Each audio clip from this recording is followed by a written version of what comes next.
Our programs offer many languages. Please visit suprememastertv.com/schedule. Nos programmes offrent plusieurs langues. Veuillez visiter suprememastertv.com/schedule. Nuestros programas ofrecen varios idiomas. Visiten suprememastertv.com/schedule. Нашите предавания предлагат много езици. Моля вижте suprememastertv.com/schedule.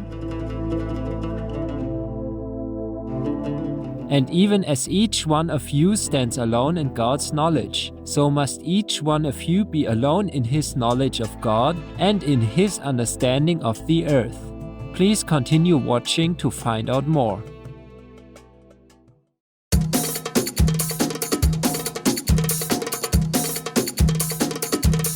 Assalamu alaikum translates as peace be upon you in Arabic, the official language of Lebanon.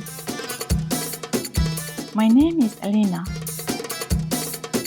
The blessed Lebanese people truly appreciate such wonderful people like you and send you sincere well wishes for a meaningful life.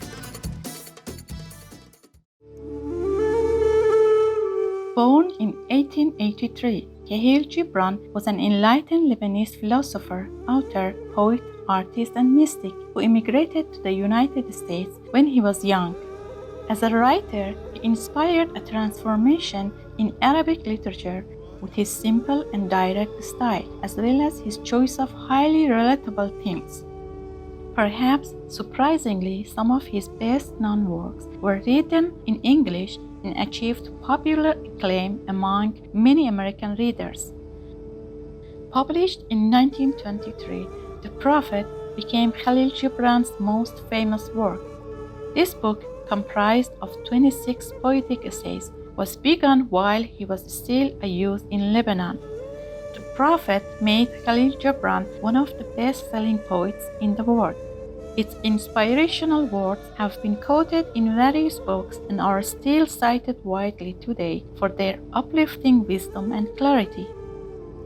In a 1991 lecture given in Taiwan, also known as Formosa, Supreme Master Shinkai read passages from the Prophet and revealed that Kahlil Gibran was not only a gifted poet but also an enlightened master. 他是一位名是从阿拉伯过来美国的，他写得很漂亮啊，他的文笔啊非常美。他把我们要讲的东西啊集中起来，然后表达得非常明白，有小话，不过多义啦，很漂亮。他走了以前呐，意思说他去涅槃以前，他的徒弟们，他徒弟们呢都合起来啊，问他一些最后的问题呀。不过这个人好像他很懂啦，很开悟啊，徒弟当然不多，不过很开悟。Today, we would like to share with you the following excerpt from The Prophet by Kahlil Gibran. Reason and Passion. And the priestess spoke again and said, "Speak to us of reason and passion." And he, Gibran, answered, saying, "Your soul is oftentimes a battlefield upon which your reason and your judgment wage war against your passion and your appetite. Would that I could be the peacemaker in your soul, that I might turn the discord and the rivalry of your elements into oneness and melody. But how shall I, unless you yourselves be also the peacemakers, nay, the lovers of all your elements? Your reason and your passion are the rudder and the sails of your seafaring soul. If either your sails or your rudder be broken, you can but toss and drift, or else be held at a standstill in mid-seas. For reason, ruling alone, is a force confining, and passion, unattended, is a flame that burns to its own destruction. Therefore, let your soul exalt your reason to the height of passion, that it may sing, and let it direct your passion with reason, that your passion may live through its own daily resurrection. and like the phoenix rise above its own ashes. I would have you consider your judgment and your appetite, even as you would two loved guests in your house. Surely you would not honor one guest above the other, for he who is more mindful of one loses the love and the faith of both. Among the hills, when you sit in the cool shade of the white poplars, sharing the peace and serenity of distant fields and meadows, then let your heart say in silence, God rests in reason. And when the storm comes and the mighty wind shakes the forest, and thunder and lightning proclaim the majesty of the sky, then let your heart say in awe, God moves in passion. And since you are a breath in God's sphere and a leaf in God's forest, you too should rest in reason and move in passion. Pain.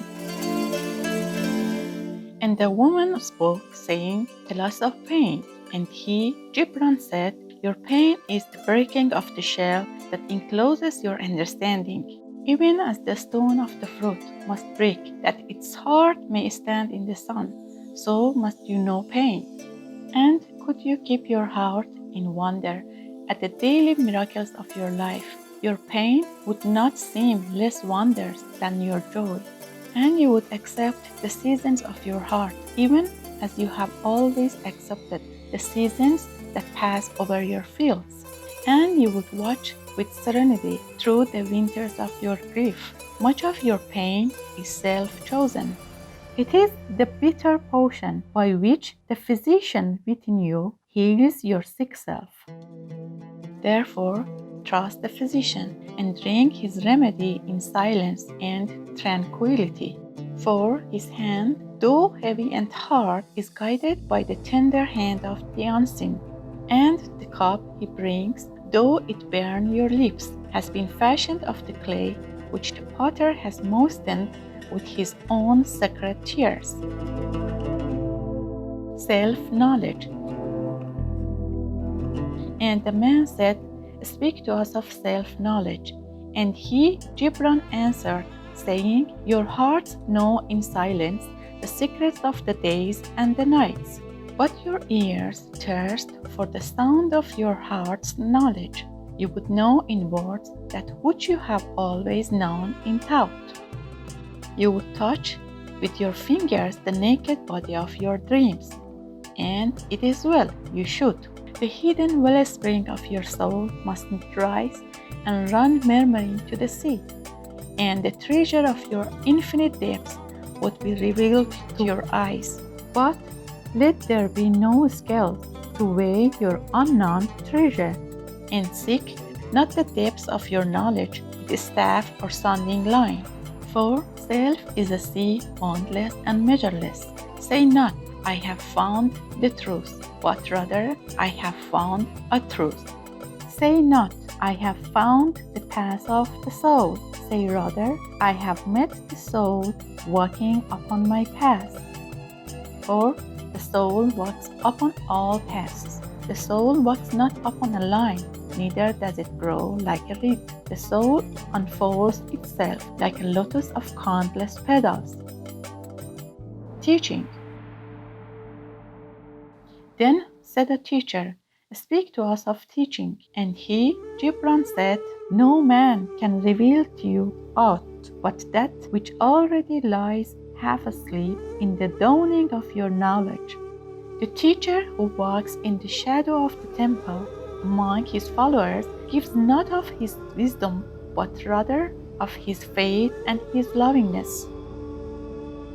If he is indeed wise, he does not bid you enter the house of his wisdom, but rather leads you to the threshold of your own mind.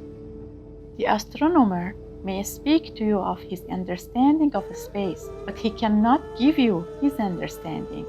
The musician may sing to you of the rhythm which is in all space, but he cannot give you the air which arrests the rhythm, nor the voice that echoes it.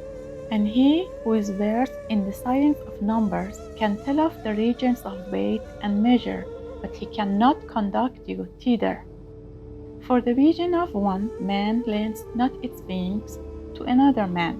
And even as each one of you stands alone in God's knowledge, so must each one of you be alone in his knowledge of God and in his understanding of the earth.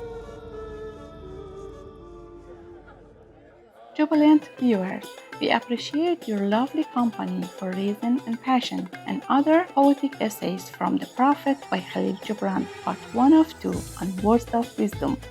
Please tune in tomorrow for part 2 of this program. Coming up next is Waste to Energy, Turning Trash to Treasure, right after Noteworthy News, here on Supreme Master Television. May the marvels of the world remind you of our steadfast and ever-present connection with Allah. Our programs offer many languages. Please visit suprememastertv.com/schedule and suprememastertv.com/WOW.